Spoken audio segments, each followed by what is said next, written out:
So this is my really easy cheesecake recipe. So you're going to start off with 2 blocks of softened cream cheese. You're going to add them to your mixer or use a hand mixer just to get them nice and creamy.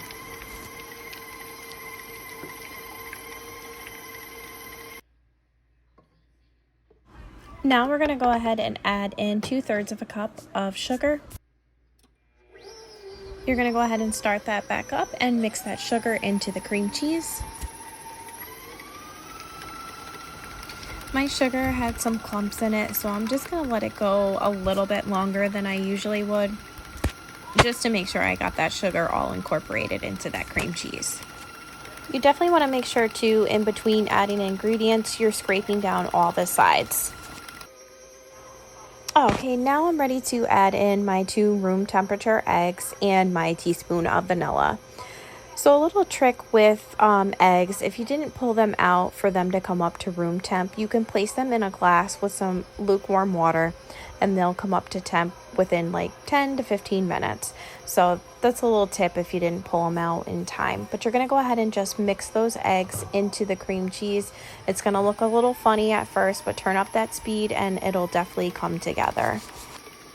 I'm going to go ahead and turn this off and give everything a good scrape, and then I'll start it back up again one last time just to make sure I have everything all incorporated. Here's my one last mix to make sure that I have it all incorporated. You can definitely make your own graham cracker crust too if you want, but I usually just buy a store-bought one. It just makes it so much easier. So here I am placing that batter into the store-bought crust, and then I'm just going to make sure that it's all evenly spread out across the crust. I forgot to mention too that I did preheat my oven to 350. So once all that batter is in there and the cheesecake is spread out and smooth on the top, I'm going to go ahead and place it in that 350 oven, and I'm going to bake it for about 30 minutes, give or take. It depends on your oven. I do cook mine on the top rack, just a FYI.